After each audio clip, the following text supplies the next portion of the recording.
Hello friends. Monsoon का season चल रहा है और इसी के साथ जो कॉमन वायरल इन्फेक्शंस होते हैं जैसे कि डेंगू हुआ है, मलेरिया हुआ है, इसका जो प्रमाण है वो पेशेंट में अभी देखने को मिलना चालू हो जाएगा।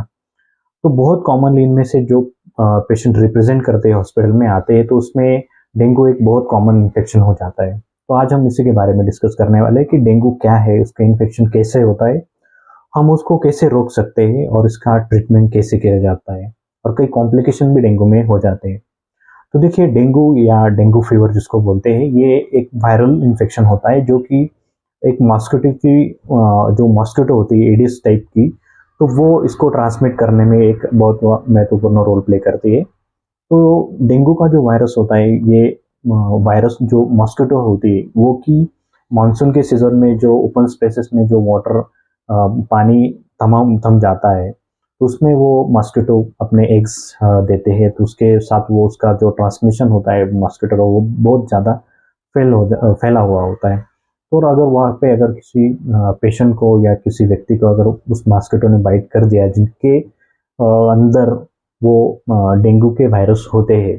तो उस वजह से पेशेंट को ये वायरल इन्फेक्शन हो जाता है। और वो इनिशियली जब सिम्टम की अगर बात करेंगे तो वो पेशेंट को फीवर आना चालू हो जाता है, उसके साथ हाथ पाँव बहुत पेन करते हैं, उसके साथ सर में बहुत ज़्यादा पेन होता है, खास करके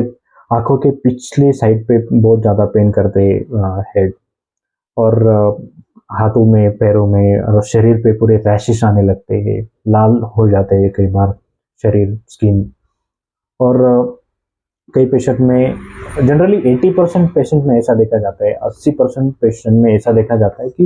डेंगू कोई सिम्टम रिप्रेजेंट नहीं करता है, जिसको असिम्टोमेटिक फीवर हम जिसको बोलते हैं, क्योंकि उसमें ज़्यादा कुछ डेंगू के सिम्टम्स नहीं होते, लेकिन डेंगू का वायरल इन्फेक्शन हो गया है लेकिन सिम्टम्स कुछ नहीं।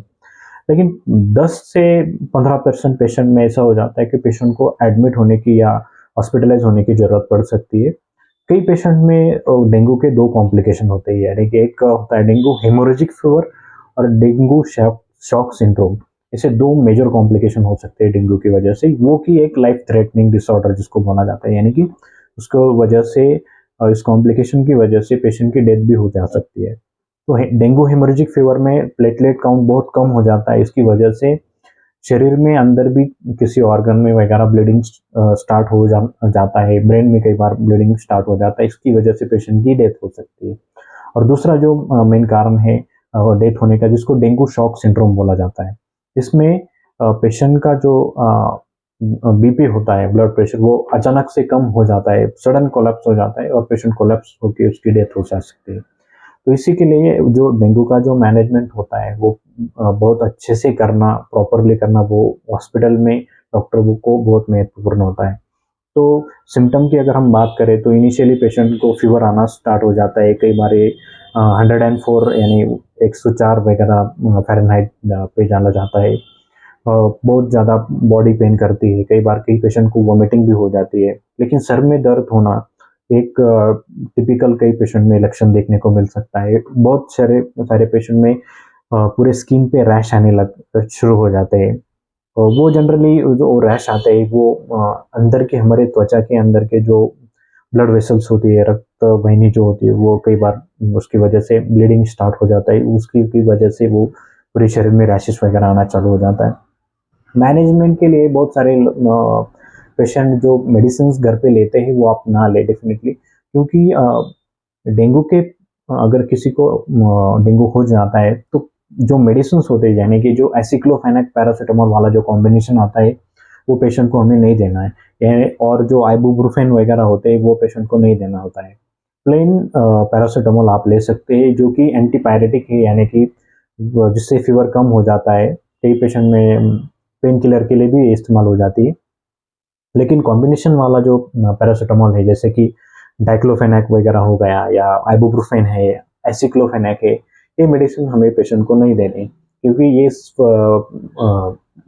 जिसको non steroidal anti inflammatory drug बोला जाता है, इस वजह से कई पेशेंट में ब्लीडिंग के चांसेस वगैरह हो सकते हैं, इसके लिए वो कॉन्ट्राडिक्ट है डेंगू के लिए। पेशेंट मैनेजमेंट के लिए पेशेंट को अगर बहुत ज़्यादा सीरियस है, इन्वेस्टिगेशन के तौर पे हम जनरली सीबीसी पे कई पेशेंट में वो देखने को मिल जाता है कि जिसमें वाइट ब्लड सेल्स कम हो जाती है, प्लेटलेट्स कई बार कम हो जाती है, और